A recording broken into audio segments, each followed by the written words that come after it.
Hello and welcome back to the Nasty Metal Production channel here at YouTube, and welcome to another album of the week. This is episode number 150, and today's episode is dedicated to Filth Hounds of Hades, the debut album from basically the original Tank, which was Algie Ward, Peter Brabs, and Mark Brabs. Again, one of the more I guess you can say the more notable bands that come out of the new wave of British heavy metal movement and so on. Again, even though they never really got to see the same sort of success as, let's say, Saxon, Def Leppard, Tigers of Pantang, I guess to an extent, or Raven in a way, or Venom, or any of those kind of bands, but still, they did see at least some sort of notoriety. They got at least some sort of press. They were still seen as at least somewhat of heavyweights within the 80s. And at least this first full-length album right here is what really kind of set everything off. And of course, even that, like the 7 inches and whatnot. But still, of course, I'm going to get into at least my just years that I've spent listening to this album, just my overall history with it, just reminiscing on this album, but also some facts and everything, little stories here, beginnings and whatnot. So without further ado, let me get into my overall, just everything about Tank and Filth Hounds of Hades right now. So, prior, of course, to Tank, bass player and of course the main vocalist for Tank, had been in at least plenty of different bands prior to Tank, at least within the 70s, and it's mostly starting with two punk bands. First, it was the Saints, which he was with from at least sometime, at least maybe 76 or 77, to at least to 1978, and that means that spans 4 albums there, because of from I'm Stranded to Eternally Yours and was it Prehistoric Sounds and The Monkey Puzzle. These were the only 4 albums that he had recorded with the Saints, and that was from February of 1977 to at least to sometime again in 1978. Then by 1979, he had already, I guess, been with The Damned and recorded 1 album with them only, and that'd be Machine Gun Etiquette. So that's at least been the recording history for Algie Ward, or Algie Ward, depending. I've heard people pronounce it as Algie or Algie, but either way, we know who we're at least you know who I'm referring to at this point. But that's at least has been his history prior to, of course, the formation of Tank, which of course comes in 1980 when, of course, getting together with the Brabs brothers. And from there on, I guess this is where history ends up getting made here, because then by 1981, they record and are basically release the very first EP, which was Don't Walk Away, which was only 3 tracks. Again, it was Don't Walk Away, then of course a different version of Shell Shock, and then of course Hammer On. And again, this was in September of 1981, and I think by December of 1981, they recorded a live show, which at some point in the 90s, it got released because it was recorded in December of 1981, but it didn't get released until 2001. That was War of Attrition. And again, December of 1981, since of course, in that live recording, you got, of course, Algie at least talking about, or at least just telling the whole folks that there's going to be a full-length album on the way. So that's pretty much there. So, again, it never got officially released at all, but it might have been bootlegged, who knows, but still. And it's a very raucous show anyways, and it really, again, running through a lot of some songs that would become classics. Again, it's stuff that would end up on Filth Hounds of Hades for the most part. So, in many ways, this just takes us right into the very first album. It's this album right here, Filth Hounds of Hades, was recorded from December of 1981 to at least January of 1982, and it was all recorded at the Ramport Studios in London, UK, with the now late ex-Motorhead member Fast Eddie Clarke serving as a producer. Of course, you got Will Reed Dick as the engineer, and of course Nick or Neil Hornby as the tape operator for the album. The cover design, of course, was done by Joe Morawski. However, the illustration here was actually done by Brett Ewins, who is actually best known for, of course, again, for Judge Dredd and, of course, Rogue Trooper and the weekly anthology comic book 2000 AD. Again, all Judge Dredd related. I think that's the thing that really just blew me away when I found out about that anyways from Vinyl Transmission when he did a special on this album right here, Filth Hounds of Hades by Tank. It was just one of those fascinating things that just blew me away because, again, I'm just a really big fan of the comic book character Judge Dredd, and so to kind of find out that this guy, of course, helped do the illustration for one of my favorite new wave of British heavy metal albums. It's like almost like both of my favorite worlds just became it all morphed together, and I just love it. So there we go. So eventually this album does come out on through Kamaflage Records, which was best known for releasing some stuff for like Bernie Torme, again, also rest in peace. And it was released on March 16th of 1982. So, and of course it also at times came with a bonus 7-inch, which featured a live version of Don't Walk Away, and of course the Pink Fairies cover of, again, The Snake. So, there we go. Let's get into, of course, the actual songs themselves. Again, this album was packed with 10 songs. It all clocked in at the length of 38 minutes and 25 seconds. So these 10 songs are beginning with, of course, the aforementioned Shell Shock, Struck by Lightning, Run Like Hell, Blood, Guts, and Beer, That's What Dreams Are Made Of, Turn Your Head Around, Heavy Artillery, Who Needs Love Songs, the title track, and of course ending with one of my absolute personal favorite Tank songs in general, that be He Fell in Love with a Stormtrooper. So there's your 10 songs for this album, and all I can say is, if you've heard this album, it is just jam-packed with absolute barn burners. Every one of these are classics in general. It just packed a punch. Every bit of these songs are just classic. I don't really need to run through a whole lot about the songs. Again, you could tell that Algie Ward was a big fan of bands, for example, let's say Motorhead, and maybe even at times, maybe slight Budgie here and there, or of course AC/DC at times. You know, or Rose Tattoo, or those are, of course, the punk bands and everything. You know, he loved those kind of bands, and he brought every bit of those kind of styles into this album. Of course, again, everyone's always going to make the comparisons to Motorhead, and you can't deny that there's a heavy Motorhead influence on this album. And of course, again, with Fast Eddie Clarke as a producer who does give the album a slight edge to it. And again, he was at the same time, he was even producing, or at least at this point, had produced Iron Fist for his, of course, Motorhead and everything. Again, that was the only album that he had produced while, of course, a part of Motorhead. So, taking at least what he had kind of learned with whatever he was doing, you know, working on Iron Fist, he took some of that, but I think, if anything, he might have maybe tweaked a lot of things here with, you know, because again, you got Will Reed Dick and Fast Eddie Clarke, who was the same duo for, of course, Iron Fist, but he took whatever he felt wasn't right or even at the time with Iron Fist, and whatever he thought he made mistakes with, I think he kind of learned from that and perfected a little bit of that on here. Because this album at times, production-wise, it doesn't sound at all like Iron Fist of Motorhead. You know, it doesn't have this sort of same almost really dry and almost booming production in a way. It doesn't really sound nearly as thick as that album, but it does have its own...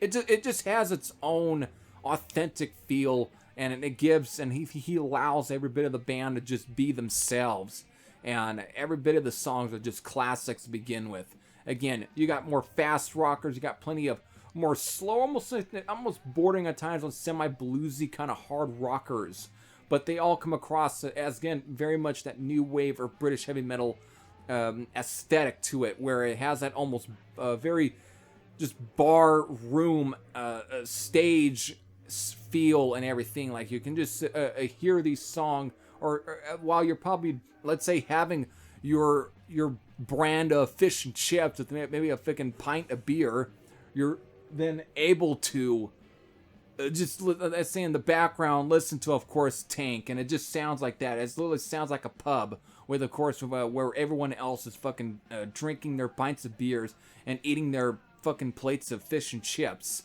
That's what this album ends up sounding like, and it's not a bad thing at all. If anything, it just gives it its own aesthetic and its own authentic feel, and that's where I think where this album really kind of just it comes alive in that regard. It's a straight up, no bullshit, pure, no frills, heavy rock and roll, basically, is what it is. I mean, it's the fucking new wave of British heavy metal movement at the height of it, but it just has its own aura to it, and everything just sounds its own character.